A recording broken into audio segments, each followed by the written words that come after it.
നമസ്കാരം, മലയാളി വാർത്തയിലേക്ക് സ്വാഗതം. റഫേലെ വീടുകൾക്ക് മുകളിൽ ഇസ്രായേൽ സൈന്യത്തിന്റെ ബോംബാക്രമണം. പെട്ടെന്നുണ്ടായ ആക്രമണത്തിൽ 2 ആഴ്ച പ്രായമുള്ള പെൺകുഞ്ഞടക്കം 45 ഫലസ്തീനികൾ കൊല്ലപ്പെട്ടു.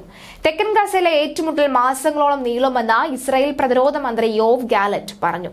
ഹമാസ് നേതാക്കൾക്കായി വ്യാപക തിരച്ചിൽ തുടരുകയുമാണ്.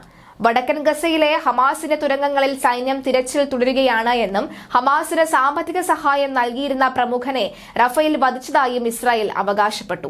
ഗസയിൽ ഇതുവരെ ഇസ്രായേൽ ആക്രമണത്തിൽ 19,667 ഫലസ്തീനിക്കാർ കൊല്ലപ്പെട്ടു. 52,586 പേർക്ക് പരിക്കേറ്റു. 131 ഇസ്രായേൽ സൈനികരും കൊല്ലപ്പെട്ടു. വടക്കൻ ഗസയിലെ ജബലിയ അഭയാർത്ഥി ക്യാമ്പ് ഇസ്രായേൽ സേന പിടിച്ചെടുത്തു. ഇവിടെ ഏറ്റുമുട്ടൽ 100 കണക്കിന് ആളുകൾ കൊല്ലപ്പെട്ടു എന്നാണ് റിപ്പോർട്ട്. 500 പേരെ അറസ്റ്റ് ചെയ്തു. തെക്കൻ ഗസയിലെ രണ്ടാമത്തെ വലിയ നഗരമായ ഖാൻ യൂണിസിൽ ഇസ്രായേൽ സൈന്യവും ഹമാസും തമ്മിൽ രൂക്ഷമായ തെരുവ് യുദ്ധം തുടരുകയാണ്. വടക്കൻ ഗസയിൽ അവശേഷിച്ച 2 ആശുപത്രിയിൽ കൂടി ഇസ്രായേൽ സൈന്യം പിടിച്ചെടുത്തു. ഇവിടെ ഉണ്ടായിരുന്ന ജീവനക്കാരെ തടഞ്ഞു വെച്ചിരിക്കുകയാണ്. ഗസ സിറ്റിയിൽ സെന്റ് ജോർജ് ആംഗ്ലിക്കൻ കത്തീഡ്രൽ നടത്തുന്ന അൽ അഹ്ലി ഹോസ്പിറ്റലിനും രാജ്യാന്തര സന്നദ്ധ സംഘടനയായ ഡോക്ടേഴ്സ് വിത്തൌട്ട് ബോർഡേഴ്സ് നടത്തുന്ന അലൌട്ട് ആശുപത്രിയുമാണ് പിടിച്ചെടുത്തത്.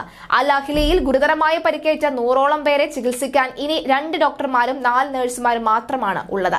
അതേസമയം ഗസയിൽ അടിയന്തര സഹായം എത്തിക്കുന്നതിനായുള്ള UN രക്ഷാസമിതിയിലെ പ്രമേയം വോട്ടിനിട്ടത് വീണ്ടും നീട്ടിവെച്ചു.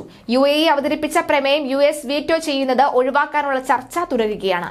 അതേസമയം വീണ്ടും വെടിനിർത്തലിനായി ഖത്തർ, ഈജിപ്ത് മധ്യസ്ഥയിലുള്ള ചർച്ചകൾ പുരോഗമിക്കുന്നു.